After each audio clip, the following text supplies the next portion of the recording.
बिस्मिल्लाहिर्रहमानिर्रहीम। अस्सलाम वालेकुम नाज़रीन, आप देख रहे हैं प्रोग्राम हक़ाइक़। मैं हूँ आपके साथ फ़ाइज़ा शराज़ी। नाज़रीन, पाकिस्तान की सियासी तारीख़ के अंदर वो सियासी जमातें जो कि इस्टेब्लिशमेंट से आउट ऑफ फेवर हो जाती हैं, उन पे माजी में बहुत सख्त और बड़े मुश्किल हालात हमने देखे हैं।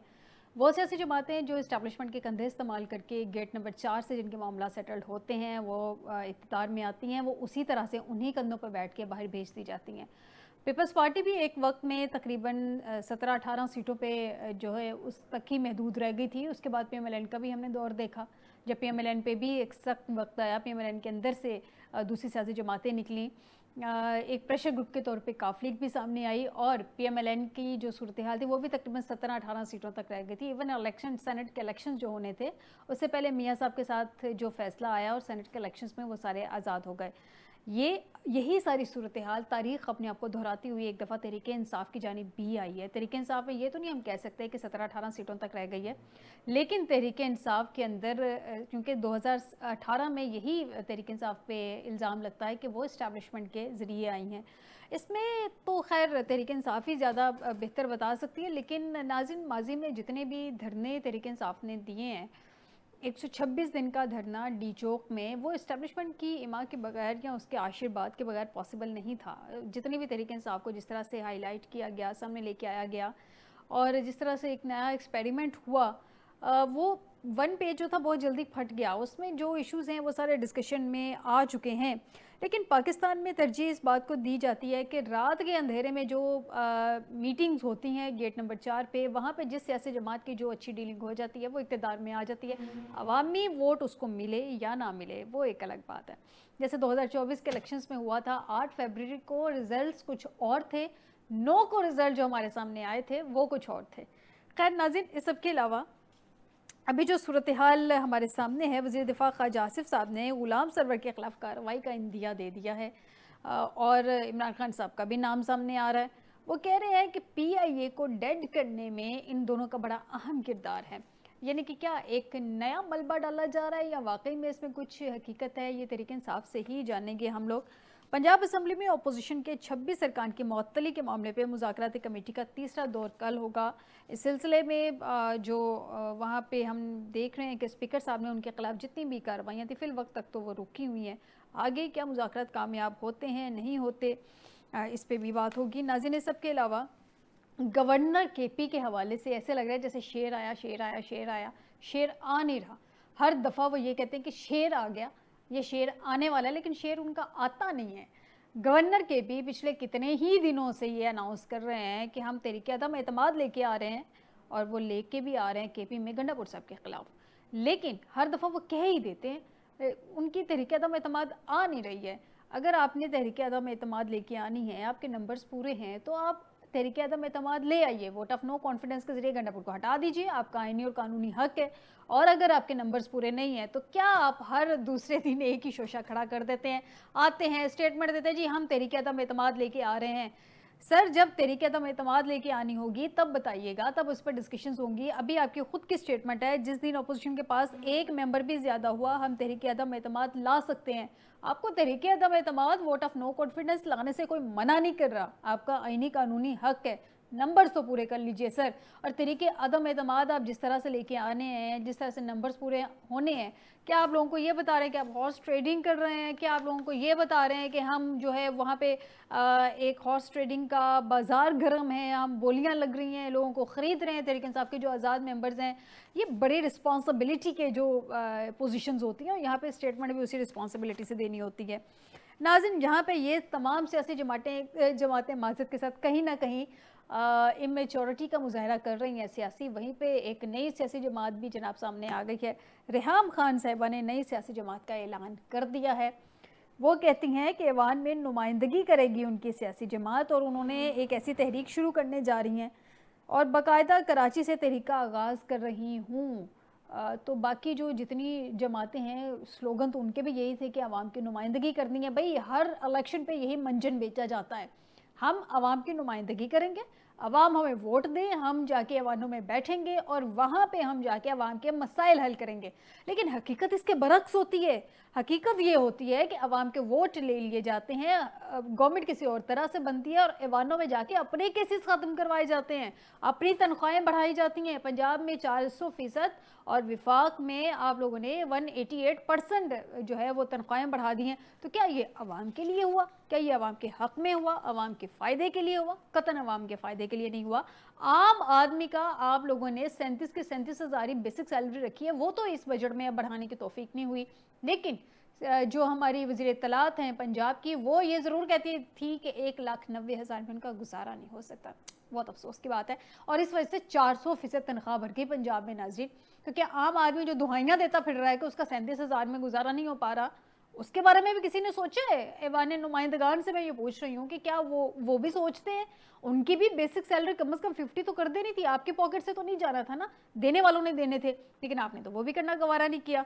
नाज़रीन, पेट्रोलियम मसनूआत की कीमतों में इजाफा कर दिया गया, ये पहली दफ़ा नहीं हुआ। रात के अंधेरे में जब सारी कौम जो है वो आराम सुकून से दिन भर की थकन के बाद थोड़ी देर के लिए सस्ताती है, सोती है कि सुबह एक नए हैक्टिक डे का आगाज़ करना है, वहाँ पे रात 12 बजे ये अनाउंसमेंट हो जाती है, जनाब पेट्रोलियम मसनूआत की कीमतों में इजाफा कर दिया गया है। सुबह आवाम उठेगी तो उस पर पेट्रोल बम गिरेगा।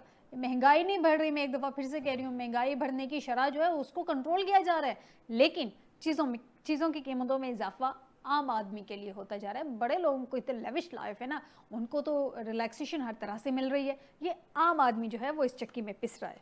नाज़रीन, इस सबके अलावा हर 2 माह बाद वजारतों की कारकर्दगी को जांचा जाएगा, झूठा तासुर पैदा करने की इजाज़त नहीं दी जाएगी। वज़ीर-ए-आज़म साहब ने यह अनाउंस कर दिया है और इस अनाउंसमेंट के साथ साथ पंजाब में अशिया की कीमतों पर कंट्रोल के लिए नई वजारत तश्कील देने का फैसला किया गया है। क्या ये वजारत फ्री में आएगी? क्या इससे पहले जितनी वजारतें हैं वो महंगाई कंट्रोल करने में नाकाम रही हैं? क्या ये वजारत के जो है वो 400% जो सैलरी भरी है उसके अकॉर्डिंग इसकी सैलरी नहीं होगी? जो भी वज़ीर साहब और उनके बाकायदा टीम आएगी, क्या ये वजारत यही आके महंगाई कंट्रोल करेगी? तो जो पहले लोग थे उनको जो सैलरीज दी थी वो उनके कार्ड देना, वो आवाम को रिलीफ दे दें किसी ना किसी सूरत में। तो ये जो आवाम के टैक्सेस हैं, मजीद वजारतें भी माले मुफ्त दिले बेरहम, आवाम तो पिस रही है, क्या फ़र्क पड़ता है? यहाँ पे गरीब आदमी चीखता है कि उसकी बेसिक सैलरी में गुजारा नहीं होता, कोई फ़र्क नहीं पड़ता। वज़ीर इत्तलात एक दफ़ा आके कहती है पंजाब की कि मेरा 1,90,000 में गुजारा नहीं होता, 400% सैलरीज बढ़ जाती हैं। ये तो हमारे मुल्क की सूरत हाल है, बड़ी तल्ख सूरत हाल है जो मैंने आपके सामने रखी है, लेकिन बहरहाल है यही। इसके अलावा इमरान खान ने जेल से पार्टी के लिए सख्त पैगाम भी भेज दिया है। तहरीक के हवाले से भी बड़ी बातें की जा रही हैं, इस सब पर डिबेट हो गया आज के प्रोग्राम में।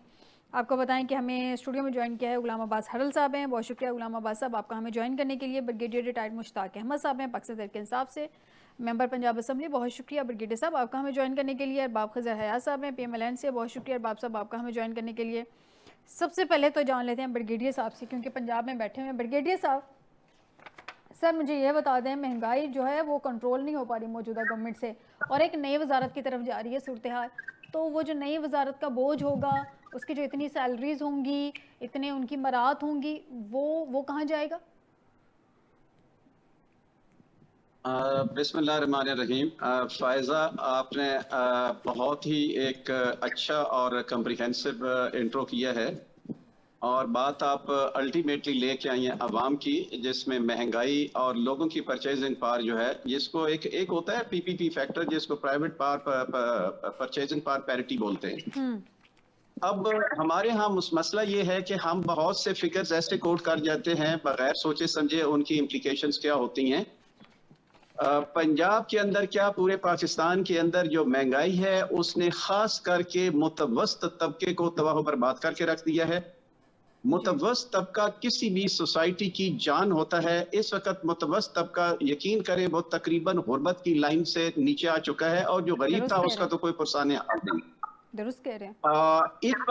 इस वक्त आप किसी चीज को हाथ लगाएं, जब ये इन्होंने कोई तकरीबन 500,000 टन ये चीनी एक्सपोर्ट की थी तो ये सुनाई दिया था, ये बताया गया था, एक बड़े इंपॉर्टेंट मिनिस्टर साहब ने कहा था कि ये चीनी का रेट 135 रहेगा। आज वो बूढ़ी वजारत जो है वो कहती है कि नहीं जी 135 की बजाय 165 होगा। मुझे बताएं कौन सी जगह इस वक्त जहां पे 165 का जो है वो मिल रही है? नहीं सर, 200 तक मिल रही है। मैं एग्जैक्टली यही बात करना चाहता हूं कि बल्क में भी इवन 200, 190, 195 पे मिल रही है, और जहां पे लोग दूर दराज इलाकों में है वहां पे इससे भी ज्यादा महंगी मिल रही है। जी। इसके साथ साथ पीछे आप देखें गंदम का स्कैम हुआ था। आप ये बताएं कि क्या अवाम, इस मुल्क के अवाम जो है वो बिल्कुल इतने बेवकूफ और इतने ला इल्म है कि वो हुक्मरानों की इस तरह की जो जुल्म और ज्यादतियां हैं उनको क्या माफ करते जाएंगे? अल्टीमेटली इन तमाम चीजों ने, ये जितने भी इकदामात हो रहे हैं, इन एनर्जी कास्ट खास करके जहां पे आसमान पे पहुंच चुकी है, और ये जो अभी आगे एक नया स्टेप गवर्नमेंट ऑफ जो ले रही है सोलर, पहले सोलराइजेशन को जो है वो इंसेंटिव दिया, उसके बाद जब लोग सोलराइजेशन की तरफ चले गए और लोगों ने कुछ रिलीफ महसूस करना शुरू किया, अब उसकी जो वो परचेजिंग है नेट मीटरिंग वाला, वो 27 से मैंने सुना है कि शायद कैबिनेट ने, फेडरल कैबिनेट ने 11 रुपीज पर यूनिट पे कर दिया है। अब मुझे ये बताएं कि इस सर अवाम को सोलर पे करना क्या चाहते हैं? 18% टैक्स भी आयद हो गया हुआ है। उसके ऊपर, yes, thank you very much for reminding me, उसके ऊपर सोलर टैक्स भी जो है सेल्स टैक्स भी लगा दिया। तो ये बताइए कि एक कौन सी ऐसी सिमत है सिवाय कर्जे इंटरनल और एक्सटर्नल लेने के अलावा इस हुकूमत को चलाने के लिए ग्रोथ कहाँ पे हो रही है? इस दफा जो ग्रोथ हुई है उसकी ग्रोथ, वो तो हमारी जो पॉपुलेशन ग्रोथ है उसको मैच नहीं कर रही है। और ये भी मैं आपको बता दूं, ये जो फिगर दिए गए थे लास्ट क्वार्टर के इन दी लास्ट फाइनेंशियल ईयर में, वो अभी तक जो है वो एक्सेप्टेबल नहीं है, बिकॉज वो आने चाहिए सामने 15 जुलाई या 30 जुलाई को वो आएंगे। जब वो सामने आएंगे तो पता चलेगा कि ये 2 से कम हमारी ग्रोथ हुई है या ज्यादा हुई है। तो मैं ये समझता हूं कि तमाम जितने भी इशारे हैं, यस, सिर्फ एक चीज थोड़ा सा जो रिलीफ दे रही है गवर्नमेंट को, और वो है कि बाहर से कभी $3 बिलियन मिल रहे हैं, कभी रोल ओवर हो रहा है, और उसके साथ साथ जो हमारा इंटरनल और एक्सटर्नल डेट जो है वो कितना बढ़ चुका है, किसी को एहसास इसका? इस वक्त तो आपने जो इंटरेस्ट पे करना है वो interest is almost 50% of total taxation बन रही है। तो जिस मुल्क की, जिस हुकूमत की, जिस स्टेट के, ये स्टेट ऑफ अवेयर हो कि आपने, मैं प्रिंसिपल अमाउंट की बात नहीं कर रहा हूँ, मैं सिर्फ इंटरेस्ट पेमेंट की बात कर रहा हूँ, that is almost 50% of total जो रेवेन्यू कलेक्शन है, और हम कहें हम जो है बहुत अच्छे जा रहे हैं। ये एक हम ऐसी बंद कड़ी की तरफ जा रहे हैं कि अगर हमारा किसी ने 1 साल या 6 महीने के लिए रोल ओवर बंद कर दिया फॉरेन जो हमारा करेंसी कंपोनेंट है, या किसी वजह से भी अल्लाह ना करे किसी तरह से हमारी रेमिटेंसेस बाहर से कोई कम हो गई, तो हमारा तो ये सिस्टम ऑलरेडी कोलैप्स हो जाएगा। तो मुझे बिल्कुल समझ नहीं आ रही। पर इस वक्त बात आप कर रही थी गरीब आदमी की, गरीब आदमी को तो छोड़ें, इस वक्त जो financial viability of the state है वो एट स्टेक है। और ये रोजाना कहते हैं जी वो स्टॉक एक्सचेंज में हो गया, स्टॉक एक्सचेंज से मुझे बताएं, जो एक दिहाड़ीदार मजदूर है स्टॉक एक्सचेंज से, उसको कितना फायदा हो रहा है? जो स्टॉक एक्सचेंज में कर रहे हैं वो बेनिफिट ले रहे हैं, और जिस दिन उन्होंने इसको ले ऑफ कर दिया, आपकी स्टॉक एक्सचेंज जो है वो धड़ाम से जमीन पे गिर जाएगी। ये कितनी दफा थर्ड वर्ल्ड कंट्रीज में नहीं हो चुका? दुरुस्त कह रहे हैं ब्रिगेडियर साहब, इसका जवाब जी जी तबाह बर्बाद कर दिया, इसके पास कोई पॉलिसी नहीं है। और खास करके जब तक आपकी ग्रोथ नहीं होगी, ये पिछली दफा अभी मुझे ये बताई कि ये जो इन्होंने स्टेटिस्टिक लास्ट फाइनेंशियल ईयर में दिए हैं, इसमें मकई के ले लें, गंदम के ले लें, कपास के ले लें, इसके साथ जो बाकी हमारी जो मेन फसली हैं, कितनी रिडक्शन हुई है? 36% तो प्रोबेबली इसकी जो हमारी कैश क्रॉप थी, इसकी ये जो है कॉटन, उसमें रिडक्शन हुई है। आई रियली डोंट नो कौन सी ये फाइनेंशियल पॉलिसी है जिसकी बुनियाद के ऊपर ये समझते हैं कि जो गरीब आदमी, मेरा ख्याल है गरीब की बात छोड़ते, जस्ट फॉरगेट अबाउट द गरीब। अब तो सिर्फ ये है, एक जो है वो मर रहा है और एक जो है ही वो बिलियनर बनता जा रहा है। ठीक हो गया। मैं अरबाब साहब से इसका जवाब ले लूं। अरबाब साहब प्लान नहीं है, दुरुस्त कह रहे हैं। अरबाब साहब मुझे सिर्फ ये बता दीजिए, मतलब आपकी जो पहले वजारतें हैं पंजाब में, क्या वो महंगाई कंट्रोल करने में, अशिया की कीमतों को कंट्रोल करने में इतनी फेल हो चुकी हैं कि एक नई वजारत के बारे में आप लोग सोच रहे हैं? उसके बारे में आज तरमीमी बिल जो है वो भी पेश कर दिया गया है, बिल 2025 बिल तरमीमी पेश कर दिया गया है। तो सर जो पहली वजारतें हैं वो किस लिए हैं, वो क्या कर रही हैं? और जो अभी वजारत आएगी उसका लोड तो डेफिनेटली फिर आवाम पे आएगा। ये तो एक बात की बात है ना कि वो कारकर्दगी दिखाती है, नहीं दिखाती, क्या कारकर्दगी दिखाती है, ये तो एक बात की बात है। देखिए फैज़ा, मैं अभी ब्रिगेडियर साहब की बातें सुन रहा था, वो हमारे लिए काबिल एहतराम भी है, मोहतरम भी है, लेकिन हम यहाँ बैठकर एक दूसरे पर इल्ज़ामात तो लगा सकते हैं। मैं पंजाब शेपी हुकूमत पर इल्ज़ामात लगाऊंगा, वो पंजाब हुकूमत पर इल्ज़ामात लगाएंगे, वफाक पर इल्ज़ामात लगाएंगे, लेकिन हकीकत ये है कि अभी हाल ही में गैलप सर्वे हुआ है, तो उस पे तो दूध का दूध और पानी का पानी हो गया है कि कौन बेहतर है और कौन बेहतर नहीं है। तो गैलप सर्वे जो है तो वो तो ना हमने अपने घर में बनाया है, ना ब्रिगेडियर साहब ने बनाया है, और ना आपने अपने घर में बैठकर वो तैयार किया है। वो तो देखिए ना, एक इंटरनेशनल वो है, और उसकी वजह से पंजाब का जो वो है ना, तो वो सबसे बेहतर है तमाम सूबों से। वो उन्होंने वाजे कर दिया है, ये मैं नहीं कह रहा हूँ, ये गलत सर्वे कह रहा है। दुरुस्त कह आपने रहे भी हैं वो सर, बिल्कुल दुरुस्त कह रहे हैं। पंजाब की हुकूमत को कुछ लोगों ने बेहतर करार दिया है उस गैलप सर्वे के मुताबिक केपी की गवर्नमेंट से, और केपी की गवर्नमेंट को भी कुछ लोगों ने बेहतर देखिए करार हम दिया पंजाब की गवर्नमेंट से। आप देखिए हम दुरुस्त कह ऐसे रहे हैं, मैंने कुछ पढ़ा लोग है। नहीं कहेंगे। जी देखिए जी। हम ऐसे कुछ लोग नहीं कहेंगे, क्योंकि एक सर्वे हुआ है तो सर्वे तो कुछ लोगों के लिए होता है, और वो इंडिपेंडेंट होता है, वो किसी मखसूस लोगों से वो पूछकर सर्वे नहीं करते हैं। ठीक बाकी है जो है पेट्रोलियम की मसनूआत की कीमतों का यहाँ जिक्र हुआ है, तो बिल्कुल हमें भी ये इस पे वो है कि इसको नहीं होना चाहिए था। लेकिन जहां तक मेरी इतलात है तो नेक्स्ट मंथ जो है पेट्रोल की कीमतें तकरीबन 9-10 रुपए कम हो रही है। तो ये तो उतार चढ़ाव होता रहता है, ये हुकूमती पॉलिसियां होती है, तो मेरे ख्याल में इस पे हमें तनकीद नहीं करना चाहिए, सर, इस क्योंकि पे पेट्रोल तनकीद ना की करें, सैलरीज बढ़ गई हैं उस पे तनकीद ना करें। आम आदमी की बेसिक सैलरी आप लोगों ने 37 की 37 रखी है, उस पे तनकीद ना करें। आप लोगों की विफाक में 188% सैलरियां बढ़ गई, उस पे तनकीद ना करें। पंजाब में आप लोगों ने 400% सैलरियां बढ़ा दी, उस पे तनकीद ना करें। लोग खुदकुशियां करते फिर रहे हैं। पिछले दिनों की खबर है कि एक बाप ने अपनी बीवी और बच्चों को जो है वो कत्ल कर दिया, ये कहते हुए कि उसके पास घर का खर्चा चलाने के लिए पैसे नहीं है। यहाँ पे खते गुर्बत से 44% जो हमारी आबादी है वो खते गुर्बत से नीचे जा चुकी है। सर, इस पे तनकीद ना करें, हम आम आदमी की बात ना करें, तो फिर आम आदमी के लिए आप लोग ऐवानों में आते हैं ना। मुझे सिर्फ ये बता दें, अगर आम आदमी की बात नहीं करेंगे तो फिर ऐवानों में बैठ के आप किसकी बात करेंगे और हम किसकी बात करेंगे? देखिए, जब आप गवर्नमेंट में ना होना तो ये जिस तरह की बातें आप कह रही है तो ये बहुत अच्छी लगती है। ठीक है अपोजिशन में बैठकर आप तो बिल्कुल वो अपोजिशन का किरदार अदा कर रही है, जो अपोजिशन सर, मैं बातें कर आम रही है आदमी वो की आज बात कर आप रही ही हूँ। कर अगर रही आपको है। बुरी लग रही है तो मैं इसमें कुछ कर नहीं सकती ना, मैं तो नहीं आम नहीं, आदमी मैं की मुझे आपसे बुरी बात कर नहीं, रही हूँ। मुझे आपकी बातें बुरी नहीं लग रही है, लेकिन देखिए ना, आप इक़्तिदार से बाहर हो और वो बैठकर बातें कर रहे हो तो वो अलग होता है, लेकिन इक़्तिदार में बैठकर, ऐवानों में बैठकर सर, फिर हम ये बातें सहाफ़ी जो हैं, है ना। हमने हमारा काम सवाल करना है इक़्तिदार में, तो आप लोगों के आने का काम है ना। हम लोग देखिए वोटों से हुकूमत जो आपको है ना, इक़्तिदार में भेजते हैं, आप हमें जवाब दें सर, हमने आपसे जवाब देखिए मांगना है। कोई हुकूमत ये नहीं चाहती है कि उन पर कोई तनकीद करे। ठीक कोई है। हुकूमत ये नहीं चाहती है कि मुल्क की आवाम उन पर, यानी उनको गालियां दे, उन पर तंज करे, उनको हम्म। जो है उन पे तनकीद करे, कोई ये नहीं चाहता है। लेकिन हुकूमत की कुछ मजबूरियां भी होती है और हमें उसे भी देखना ओके। चाहिए, वरना कौन ये चाहेगा? क्या हमें अभी 2029 के इलेक्शन में दोबारा नहीं जाना पड़ेगा? क्या हम ये हम्म। चाहते हैं कि मुल्क में जो है बेरोजगारी हो, मुल्क में जो है कीमतें आसमान को छुए? क्या हम ये चाहेंगे? चलें अरबाब साहब, ये बता दें कि जो मजबूरियां आप बता रहे हैं गवर्नमेंट की हैं वो क्या हैं, ताकि फिर मैं हरल साहब से भी उसका ज़रा तज्जिया ले लूँ।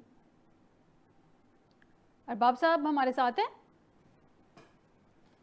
नाज़रीन, अरबाब साहब से हमारा राब्ता थोड़ा मुनक़ता हो गया है। हरल साहब से जानते हैं। हरल साहब, देखिए जी, वो कह रहे हैं कि जो गवर्नमेंट में नहीं है, आप गवर्नमेंट में नहीं है तो आप ये बात ना करें। मैं उनकी बात से एग्री करती हूँ, गवर्नमेंट की मजबूरियाँ होती हैं, लेकिन क्या गवर्नमेंट अपनी मजबूरियों को देखते हुए अपने आप को रिलीफ देती रहेगी? तो मैं तो यहाँ पे बैठ के आम आदमी की बात कर रही हूँ ना। अगर गवर्नमेंट ऐवानों में पहुँच के आम आदमी की बात करना भूल गई है, आम आदमी को रिलीफ देना भूल गई है, आम आदमी के लिए कुछ करना भूल गई है, तो अब ये जो पेट्रोल महंगा हो गया रातों रात, रात 12 बजे, ये मैं नहीं कह रही।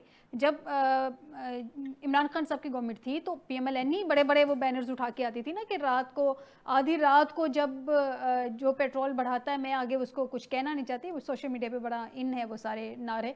तो फिर यही गवर्नमेंट बार बार क्यों रात के अंधेरे में पेट्रोल बढ़ाती है? पेट्रोल भरने का मतलब है बेसिक फूड बकेट महंगी हो जाए ना आम आदमी के लिए। देखिए, इन्होंने सही कहा कि हुकूमत की कुछ मजबूरियां होती हैं। शहबाज शरीफ की मजबूरी थी, ख़ानदान के हाथों मजबूर थे कि उनको जो है चीनी महंगी करना पड़ी, और शुगर माफिया के हाथों मजबूर थे, उनको चीनी महंगी करना पड़ी। और इसी तरह आवाम जो है वो बेचारी मजबूर है महंगी चीनी खरीदने पे, और जो शुगर माफिया है वो भी मजबूर है, अरबों रुपए कमा रहा है इस ये करप्शन जो कर रहा है। और जब इस मुल्क से चीनी एक्सपोर्ट की जाती है तब जो है शुगर माफिया जो है और अशराफिया जो है वो मजबूरी में अरबों रुपए कमाता है, फिर इंपोर्ट किया जाता है चीनी को, और फिर मजबूरी में अरबों रुपए का टीका लगाया जाता है, और मजबूरी में पेट्रोल जो है उसको महंगा किया जाता है रात की तारीकी में, और इतना लेवी टैक्स जो है उसके ऊपर लगाया जाता है, जब पूरी दुनिया में पेट्रोल जो है वो सस्ता हो रहा होता है। लेकिन बदकिस्मती इस मुल्क की है और इसके में बसने वाली आवाम की है कि यहाँ पेट्रोल की कीमतें जो है वो आसमान को छूती हैं और महंगी की जाती हैं, और बेचारी आवाम जो है वो मजबूर है कि वो रोटी खाए या चीनी ले या पेट्रोल डलवाए, चूँकि यहाँ सिर्फ जो है 5% लोग हैं जिनके पास पैसा है जो टैक्स दे सकते हैं, बाकी 95% लोग ऐसे हैं जो टैक्स नहीं दे सकते, और 44% से नीचे लोग हैं जो खते गुर्बत की लकीर से नीचे हैं, और ग़िज़ाई किल्लत से जो बच्चे मर रहे हैं वो भी बेचारे मजबूरी में मर रहे हैं। लेकिन ये बेरहम अशराफिया जो है, तादाद बच्चों की स्कूलों से बाहर है। मुझे तो फैज़ा ऐसा लगता है ये रियासत ख़त्म हो चुकी है, यहाँ कोई चंगेज़ खानी चल रही है, यहाँ पे कोई आप देख लें कि आवाम जो है बेचारी दवाई नहीं ले सकती, आवाम मजबूर है, दवाई के बगैर गुजारा कर रही है, अस्पतालों में दवाई नहीं मिल रही, ये जितनी भी एजुकेशन है उसको प्राइवेट कर रहे हैं, हॉस्पिटल्स को आउटसोर्स कर रहे हैं, और ये मजबूरी में जो वजीर हैं उसकी एक फौज बना रहे हैं, पहले जो वजीर हैं उनकी मराहत बढ़ा रहे हैं मजबूरी में। आप देख लें कि 500% तक इजाफा कर रहे हैं वजीरों की, जो इन्होंने तनख्वाहों में इजाफा किया मराहत में, ये मजबूरी में सारा कुछ किया जा रहा है। पार्लियामेंटेरियन की जो मराहत हैं वो भी मजबूरी में उनको बढ़ाया जाता है, और स्पीकर और सेनेट के चेयरमैन की जो मराहत बढ़ाई जाती है, ये सारी इनकी मजबूरियां। मुझे ये बता दें कि आम आदमी की 37,000 बढ़ाने में क्या मसला था? वो तो गवर्नमेंट के खजाने से नहीं जानी थी ना, वो तो जिसके पास वो काम कर रहा था उसके पॉकेट से जानी थी। क्यों आम आदमी की बेसिक सैलरी 37 की 37 रखी गई है, उसको 50 तक भी क्यों नहीं कर दिया गया? लेकिन एक बात फैजा मैं आपको बताऊं कि जो ये शुगर माफिया है, वाकई इसके हाथों चाहे कोई भी हुकूमत आई, चाहे वो इससे पहले तरीके इंसाफ की हुकूमत थी, उसके बाद पीपल्स पार्टी की पहले आप उससे पहले हुकूमत थी, या फिर आप मुस्लिम लीग नून की है या पीडीएम की है, ये सारी हुकूमतें जो हैं ये शुगर माफिया के हाथों मजबूर हैं, ये कुछ नहीं कर सकती, ये शुगर माफिया पे हाथ नहीं डाल सकती। और मैं तो ये समझता हूँ कि जो सारी इस ताकतवर हल्के हैं जो इस मुल्क के ऊपर जिनका कंट्रोल है, ये शुगर माफिया उनके कंट्रोल में भी नहीं है, ये इतना ताकतवर माफिया है। और ये सारा कुछ आप देख ले, आपकी मुईशत कहाँ पहुंच गई है। आप ये इन्होंने जो SIFC बनाया उससे कितनी सहूलतकारी हुई है, ये स्टॉक एक्सचेंज के नंबर जो है ये पता नहीं किस तरह ये जादू टोना इनके पास है, ऊपर चली जाती है। जब भी पीटीआई जो है एहतजाज करती है, आपके कहने का मतलब है कि नून लीग वाले जादू टोना करते हैं सर, किस तरह का इल्जाम लगा रहे हैं? देखिए ये जो हुकूमत है, आप देख लें कि जब भी पीटीआई जो है एहतजाज की कॉल देती है तो उस वक्त जो है स्टॉक एक्सचेंज ऊपर चला जाता है। कल ऊपर गया जब उन्होंने कॉल दी, उसके बाद आज भी ऊपर है। तो ये मैं समझता हूं कि वैसे सारा साल नीचे रहता है। हो सकता है ना, कोइंसिडेंट हो सकता है, कोइंसिडेंट इसको कह लें। ये सारे कोइंसिडेंट ही है जो ये हो रहे हैं इस मुल्क में, और बेचारी इसमें पिस जो रही है वो आम आदमी पिस रहा है। आम आदमी जो है आप देख लें, एक्सपोर्टर जो है कितने छोड़ के चले गए हैं, गैर मुल्की कंपनियां जो है 21 गैर मुल्की कंपनियां जो इस मुल्क में काम कर रही थी वो छोड़ के चली गई हैं। बिल्कुल सही कह रहे हैं हरल साहब। आ जाते हैं पार्टी पोजीशन पे केपी के इलेक्शंस को लेके। मुझे बताइए ब्रिगेडियर साहब, केपी को लेके जो आपके गवर्नर साहब हैं वो बड़े बड़े दावे कर रहे हैं, जैसे मैंने कहा कि शेर आया, अभी तक शेर आया नहीं, शायद जिस दिन शेर आ जाए उस दिन किसी को ट्रस्ट ही ना हो कि शेर वाकई आ गया है। इतनी दफ़ा अनाउंसमेंट कर चुके हैं, वो बहुत रिलाई कर रहे हैं, बड़े कॉन्फिडेंट हैं कि उनके तकरीबन आपके 25 से 30 लोग, एक मैं राउंड फिगर करके बात कर रही हूँ, कि वो उनके साथ राबते में है, या दूसरी साइड कह लीजिए कि उनके साथ राबते में है। तो जैसे ही उनका एक नंबर भी ऊपर चला गया वो वोट ऑफ नो कॉन्फिडेंस ले आएंगे। आपके लोग आपके कंट्रोल में है केपी में? फायजा क्या बात करूं, कहां से बात शुरू करूं। और आपने जो पहले बात की, अवाम का इजहार मैं आपको जेन्युइनली बता रहा हूं कि जो मौजूदा हुकूमत, चाहे वो पंजाब की गवर्नमेंट हो या फेडरल गवर्नमेंट हो, वो चूंकि इस बात पे बिल्कुल मुत्तफिक हैं, उनका दिल मानता है और वो उनको यकीन है इस बात का कि वो अवाम के वोट से नहीं आए हैं। जब एक बंदे को पता हो कि मैं अवाम के वोट से नहीं आया हूं, तो why should he be much concerned about the अवाम। अवाम की खिदमत करने के लिए आपको एक एक पैसा जोड़ना पड़ता है, एक एक छोटी छोटी रिलीफ देनी पड़ती है। इन्होंने क्या रिलीफ दी है? सिर्फ आप मुझे मेरी थोड़ी सी गुजारिश सुन लीजिए, मुझे सिर्फ ये बताइए कि इतना बड़ा स्कैंडल आया जिसने किसान की पाकिस्तान और पंजाब में कमर तोड़ के रख दी, जो आपने यूक्रेन से सब स्टैंडर्ड और एक अनटाइमली जो है वो इंपोर्ट की थ्रो अवे प्राइस पे आपने वीट की इंपोर्ट की, उसका क्या रिजल्ट निकला? इंक्वायरी हुई थी, आपको याद है? वो चंद एक लोअर ग्रेड 18 के लोग थे, उनको चंद दिन सस्पेंड किया। आई एम श्योर अगर आप उनको आज फॉलो अप देखें तो वो बेहतर पोजीशनों पे होंगे। ये वो चीजें हैं जो हुकूमत के अंदर एक स्पिरिट, इस तरह के इकदाम जो इंजेक्ट करते हैं कि हमने अवाम की खिदमत करनी है या हमने अवाम को लूटना है, इस मुल्क को लूटना है। एक बात तो ये तय हो गई। दूसरी बात मैं अभी आना चाहता हूं, थोड़ा सा मैं अरबाब साहब ने बात की, हुकूमत की मजबूरियां बिल्कुल होती हैं, मैं कोई गैर जरूरी इल्जाम तराशी नहीं करूंगा और न मैं करने का आदी हूं। मुझे सिर्फ ये बता दें, जो गवर्नमेंट ऑफ पंजाब ने ये लास्ट फाइनेंशियल जो बजट आया उसके अंदर उन्होंने खुद एक्सेप्ट किया कि हमने 32,000 असामियां जो है वो खत्म की हैं। Okay, fair enough. अब मुझे सिर्फ ये बताएं कौन से हकीम ने इनको मना किया था कि जनाब आप पंजाब से, मैं कह के थक गया हूं कि 3 चीजों के ऊपर मेहरबानी करके को अपनी policy statement they floor of the house के ऊपर। आप जो प्राइवेटाइजेशन और आउटसोर्सिंग जो है इसकी कर रहे हैं, हेल्थ डिपार्टमेंट की कर रहे हैं। नंबर 2 जो आप एजुकेशन डिपार्टमेंट की कर रहे हैं। नंबर 3 आप जो down sizing of the government कर रहे हैं, इसके ऊपर पॉलिसी स्टेटमेंट दें, पैरामीटर बताएं। ये अरबाब साहब से कहें, पूछ के बताएं। मैं I be waiting for the government of Punjab and Arbab Sahab being the rep of the Muslim League Noon. क्या हमारा मैसेज अरबाब साहब तक पहुंच गया है? अरबाब क्या साहब मेरा क्या पंजाब के अवाम का हक नहीं बनता था? अच्छा, अगली बात मैं आपको बताऊं, ये समझते हैं कि शायद लोगों के जो गुर्बत है वो कैसे सराहियत कर रही है निचले तबके में। जो अनक्लासिफाइड फिगर है, मैं इसको अभी वेरीफाई शायद ना कर सकूं, ये जितने भी इन्होंने महकमे प्राइवेटाइज किए हैं, रफली ओवर 1.5 लाख यानी 1,50,000 बंदा जो डेली वेजेस के ऊपर था, टेम्परेरी एम्प्लॉयमेंट था, या जो इन महकमों के साथ जुड़ा हुआ था, वो जॉब से गए। आप अंदाजा कर सकती हैं कि इसका इफेक्ट जो है आम आदमी के ऊपर, जो रोज कमाता है, रोज दिहाड़ी करता है, उसके ऊपर क्या फर्क पड़ेगा? अगली बात आपने की, थोड़ी सी मैं गुजारिश आपकी तरफ करना चाहूंगा। आप कहती है कि जी वो केपी के गवर्नर साहब कहते हैं कि हमारे बंदे पूरे हो। बंदे पूरे करने के लिए कौन सा मुश्किल है? ठीक है, अब पहले जो बंदे पूरे किए हैं, क्या इन्होंने पूरे किए हैं? जिन्होंने पूरे किए उन्होंने इनको अब भी पूरे करके देने हैं। अच्छा, जिस दिन इमरान खान की हुकूमत गई थी, कौन से बंदे थे जो सिंध हाउस के अंदर जिनको कैद में रखा गया था? कौन से वो लोग थे जिन्होंने कहा था कि मैं सबको पैसे एक तरह के ही दूंगा? वो आपके पास वीडियो मौजूद नहीं है, उसका क्या बना? क्या अखलाकी जवाब रह जाता है पॉलिटिकल पार्टीज और पॉलिटिकल लीडरशिप के पास के इस तरह के कामों के अंदर मुलविस हो के अवाम को आके वो जो है वो सबक दें अखलाकियात का, और अवाम को कहें कि हम आपकी खिदमत के लिए आई हैं? मैं समझता हूं कि ये बात करना कि जब आप हमारे नंबर पूरे हैं, मैं समझता हूं आप कल असेंबली सारी को अरेस्ट कर लें और कहें कि जनाब आज हम आपको बता रहे हैं कि आप सारे JUIF में हैं, आप पीपल्स पार्टी में हैं, आप नून लीग में हैं, कल 8 बजे नंबर पूरे हो जाएंगे। मेरी एक छोटी सी बात बता दें, आप ये बच्चों को पता है, मुझे ये बताएं, आप जनरल इलेक्शन के अंदर आपको 5 सीटें मिलती हैं, अवाम आपको 5 सीटें देते हैं, मखसूस रिश्ते आपको 10 मिल जाती हैं। मुझे बताएं ये कौन सा कानून और कायदा है? सर कानून कायदे का तो मुझे नहीं पता ब्रिगेडियर साहब, लेकिन मुझे इतना पता है कि हमारे आने वाले बच्चों को ना सोशल स्टडीज में बड़ी प्रॉब्लम है।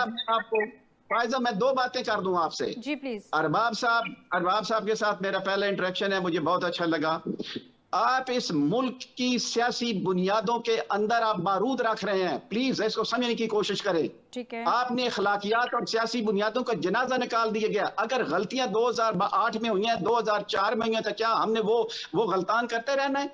और दूसरी बात मैं आपको बताऊं, अपने दिल पे हाथ रखें, जो इस वक्त पार्लियामेंटेरियन बैठे हैं, पॉलिटिकल पार्टीज के पास, पॉलिटिकल एलिमेंट्स के पास, या जो पार्लियामेंटेरियन है उनके पास क्या स्पेस रह गई है in the decision making at the provincial and federal level? ये अपने जरा दिल के ऊपर हाथ रख के रखें। ये कौन सी मजबूरियां हैं? ये कोई ग्रेड 18 के या 19 के अफसर हैं या 20 के हैं कि इन्होंने SPR लेनी और आगे प्रमोट होना है? ठीक है। खुदा का वास्ता है, you come in the role model of a political leadership. Brigadier साहब मैं इसका जवाब अरबाब साहब से ले लेती हूँ, लेकिन इसका जवाब मेरे पास भी है। छोटे से मुझे इजाज़त दें, मैं 2 लाइनें ऐड कर दूं, फिर अरबाब साहब की तरफ जाती हूँ कि जब कंधे इस्तेमाल करके तमाम सियासी जमातें आएंगी तो फिर कंधों की भी तो कुछ रिस्पॉन्सिबिलिटीज़ हैं ना, वरना तो कंधे उतार के नीचे फेंक देंगे। तो फिर जिम्मेदारियां तो बनती हैं, रिस्पॉन्सिबिलिटीज़ भी बनती हैं, मजबूरियां भी बनती हैं। अरबाब साहब मुझे ये बताइए, पार्टी पोजीशन क्या है आप लोगों की? क्यों बार बार जो गवर्नर केपी कह रहे हैं कि हम वोट ऑफ नो कॉन्फिडेंस लेके आएंगे, वोट ऑफ नो कॉन्फिडेंस लेके आएंगे? भाई लानी है तो सर आप ले आए ना, किसी ने रोका थोड़ी है, आपका आईनी कानूनी हक है। लेकिन बार बार आके ये अनाउंसमेंट करना, ऐसे लग रहा है जैसे आप लोग नंबर पूरे करने की कोशिश कर रहे हैं, नंबर आपसे पूरे हो नहीं रहे, आपसे क्वेश्चन है, प्रेशर है, इस वजह से आप आके बार बार सो कॉल्ड जस्टिफिकेशंस दे रहे हैं। आप गवर्नर खैबर पख्तूनख्वा के बयान को गलत रंग देकर पेश कर रही है। उन्होंने ये कभी नहीं कहा है कि हम अदम एतमाद ला रहे हैं। उन्होंने ये कहा है कि जब हमारे नंबर पूरे होंगे तब हमारे अदम एतमाद करेंगे, और ये तो हम भी कह रहे हैं कि जब हमारे काम पूरे हो जाएंगे, हमारे पास पूरे हो जाएंगे तो तब हम अदम एतमाद ले आएंगे। आप बार बार कह रही कि गवर्नर साहब ने कहा कि हम अदम एतमाद ला रहे हैं। तो सर मैं यही तो कह रही हूँ ना कि जब नंबर पूरे होंगे तो तब अनाउंस करें ना, बार बार मीडिया को आके डिस्ट्रैक्ट क्यों कर रहे हैं? नंबर पूरे हैं तो ले आए, नहीं है तो नंबर पूरे करें। नहीं तो नंबर वो तो यही कह रहे हैं कि जब हमारे नंबर पूरे हो जाएंगे तो हम तब एतमाद ले आएंगे। और ये सर यही मेरा कॉन्टेक्स्ट भी यही है, मैं भी इसी कॉन्टेक्स्ट में बात कर रही हूँ कि नंबर पूरे हैं तो ले आए, अगर नहीं है तो फिर वेट करें। बार बार हर दूसरे दिन आके क्यों स्टेटमेंट दे रहे हैं ये देखिए ना, यही तो यहाँ पर मीडिया है, तो मीडिया उनसे बार बार यही सवाल करती है तो वो जवाब देना उनको देना भी पड़ता है। तो ये तो आपको मीडिया को कहना चाहिए कि वो उनसे बार बार ये सवाल ना करे। तो जब उनसे बार बार सवाल ये नहीं होगा तो वो जवाब नहीं देंगे। लेकिन मीडिया हर रोज उनसे यही सवाल करती है कि आप अदम एतमाद कब ला रहे हैं, तो मजबूरन उनको जवाब देना। सर ये बात फ्लोट किसने की थी, मुझे ये बता दें अरबाब साहब, ये बात फ्लोट किसने की थी? ये बात सामने आई कहाँ से थी? आपके गवर्नर की तरफ से आई थी ना, उन्होंने कहा था कि हम अदम एतमाद ले आएंगे। तो उसके बाद मीडिया ने तो क्वेश्चन करने हैं ना सर, हमारा तो काम है सवाल करना। जब आप एक बात मीडिया में छोड़ेंगे तो फिर मीडिया तो आपसे बात करेगा। जब हमारे नंबर वो पूरे हो जाएंगे तो हम एतमाद ले आएंगे, ये तो वो भी बार बार कह रहे हैं और ये तो आप भी कह रहे हैं। ये नंबर्स आपके पूरे होने जा रहे हैं सेनेट के इलेक्शन से पहले या सेनेट के इलेक्शन के बाद? चलें हम थोड़ा सा, मैं क्वेश्चन का रुख तब्दील कर लेती हूँ। इलेक्शन खैबर पख्तूनख्वा में 21 तारीख को होने जा रहा है जी, और 21 तारीख को दूध का दूध और पानी का पानी हो जाएगा कि पीटीआई के जो अपने अरकान हैं कितने उनको छोड़ है। और यहाँ पर तो मैं आपको ऑन द रिकॉर्ड बता रहा हूँ, पूरी कौम हमें देख रही सुन रही है कि वज़ीर आला जो है वो एतमाद खो चुके हैं अपना, उनकी जो हुकूमत है वो तकरीबन जा चुकी है। यही वजह है कि जब वो लाहौर चले गए थे और लाहौर में उन्होंने कहा कि मैं 90 दिन का अल्टीमेटम देता हूँ कि 90 दिन में आप इमरान खान साहब को छोड़ दें या फिर हम ये करेंगे या वो करेंगे। तो हकीकत यह है कि ये 90 दिन उन्होंने अपनी हुकूमत को बचाने के लिए मांगे हैं, ये उन्होंने इमरान खान साहब की रिहाई के लिए नहीं मांगे हैं। वो अपनी हुकूमत की उसको फिक्र है। लेकिन 21 तारीख में आपको ये क्लियर करता चलूं कि 1 महीने बाद आप देख लेंगे कि यहाँ पर अली अमीन साहब वज़ीर नहीं होंगे। ये मैं आपको ऑन द रिकॉर्ड बता रहा हूँ कि वो वज़ीर नहीं होंगे। मैं आपकी आवाज़ को समझ नहीं पाई, मैं आपकी आवाज़ को ज़रा समझ नहीं पाई। अरबाब साहब आपने क्या कहा है, 1 महीने के बाद अली अमीन साहब इस सीट पे नहीं होंगे? मुझे अरबाब साहब माज़रत के साथ थोड़ी सी डिस्टॉर्शन है, मुझे आपकी आवाज़ की सही समझ नहीं आ रही है। एक ब्रेक की तरफ जाते हैं नाज़रीन, ब्रेक से वापस आते हैं तो मज़ीद डिस्कशन करेंगे और मज़ीद जानेंगे कि अरबाब साहब एग्जैक्टली कहना क्या चाह रहे हैं। लेकिन इस ब्रेक के